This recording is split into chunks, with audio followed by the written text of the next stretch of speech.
E aí, pessoal, tudo bem? Aqui quem fala é o Gabriel Druzian, página da disciplina CV511 Mecânica dos Sólidos 2, e no vídeo de hoje eu vou trazer a resolução do exercício 1 da nossa lista 3, que abrange tensão, círculo de Mohr e deformação. Vamos lá? Aqui ele pede, a partir das tensões da figura abaixo, encontre tal A, tal B e tal C.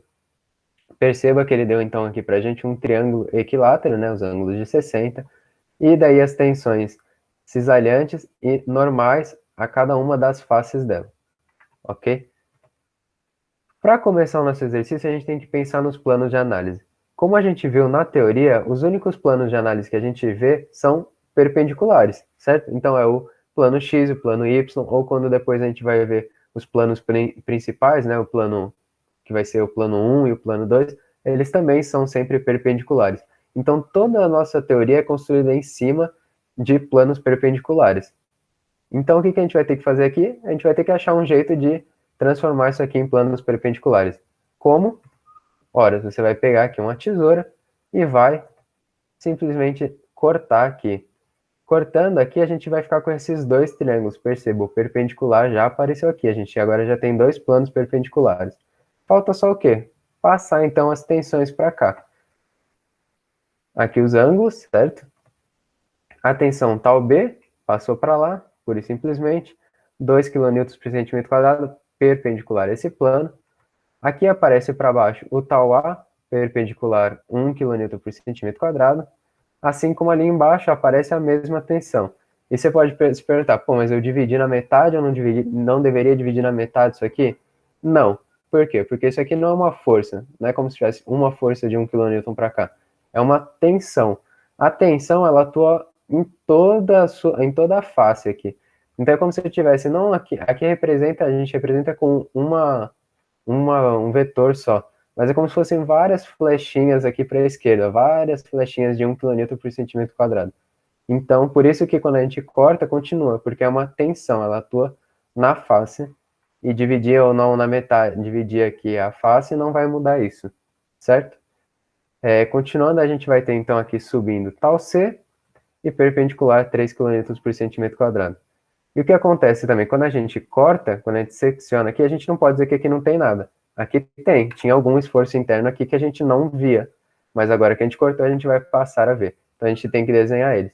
Aqui para desenhar, eu já vou usar aqui um teorema, que é o teorema de Cauchy, que ele fala que para planos perpendiculares, a tensão cisalhante, né, que é a tensão que não é perpendicular ao plano, né? Então, portanto, no caso aqui o nosso tau A, ele vai ter que ter o mesmo valor nas duas direções, que são perpendiculares.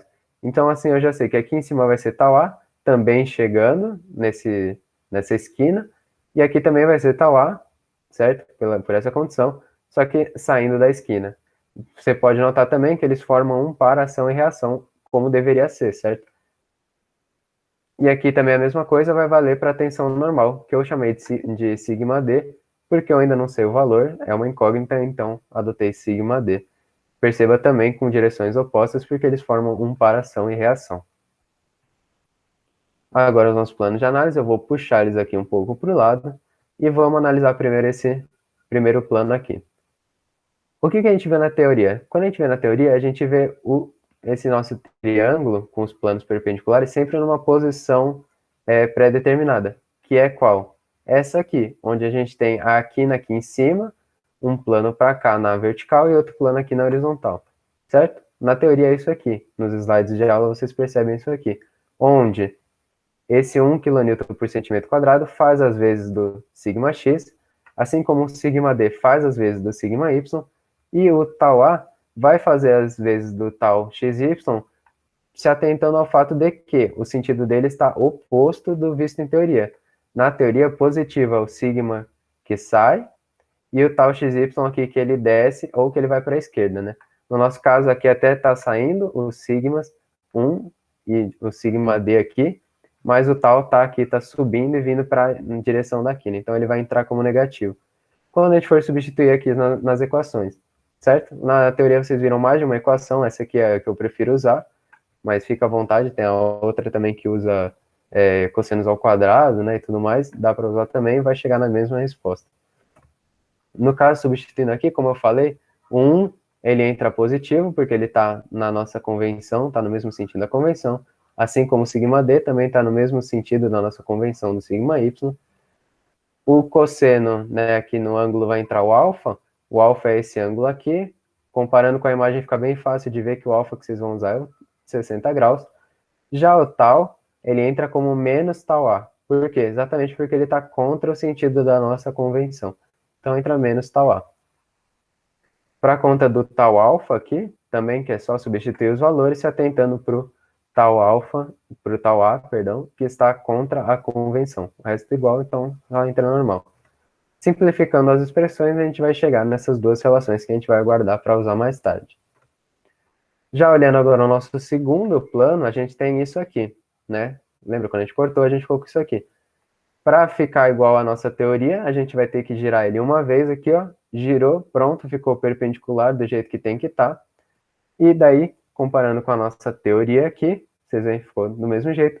Agora, o sigma x é o sigma d, o nosso sigma y é 1 kN por centímetro quadrado, e o tal xy, perceba, é exatamente o tal A. Por quê? Porque agora ele está exatamente como visto na convenção, que é saindo aqui dessa esquina. E aqui o 30 graus é o nosso ângulo alfa. E agora o tal C, tá vendo aqui, ó, ele é seria o tal alfa, né? Mas ele está contra a nossa convenção, é só comparar com a convenção. Se ele está contra, ele vai entrar então aqui, na hora da gente substituir a equação, ele vai entrar com o sinal de menos. E aqui o nosso 3 kN por centímetro quadrado, que é o sigma alfa, vai entrar, ó, como ele está no mesmo sentido, ele vai entrar positivo. Vamos ver isso aqui, ó, substituindo, entra o 3 positivo, assim como o sigma D e o 1 vão entrar positivos mesmo. O tal A também entra positivo, e o ângulo que a gente usa aqui vai ser 2 vezes 30 graus. Já para o tal alfa, aqui entra menos tal C, porque o tal C está contra o sentido, como eu já expliquei. O sigma x, sigma d, o sigma y é 1, o ângulo e tudo mais. Simplificando essas expressões, a gente chega nessas duas mostradas aqui. Então, agora falta para a gente resolver um sistema, certo? A gente tem 4 equações e 4 incógnitas. As incógnitas tal A, tal B, tal C, que foi pedido pelo enunciado, e o sigma d que a gente teve que adicionar como uma nova incógnita a partir do momento que a gente seccionou para criar os planos de trabalho. Então, 4 equações, 4 incógnitas, dá muito para resolver. Aqui é só simplificando mais um pouco para facilitar na hora de resolver o sistema. Eu não vou resolver o sistema porque vocês sabem fazer isso muito bem, de inúmeros métodos. Então, aqui eu apresento as respostas para vocês. Tal A, de menos 0,58 kN por centímetro quadrado. Tal B, 1,15 kN por centímetro quadrado. Tal C, igual tal A, menos 0,58 kN por centímetro quadrado. Isso aqui é o que o enunciado pediu. E a saber também o sigma D daria 3 kN por centímetro quadrado. Correto? Então aqui a gente finaliza o nosso primeiro exercício. Muito obrigado pela atenção. Qualquer dúvida, estou à disposição.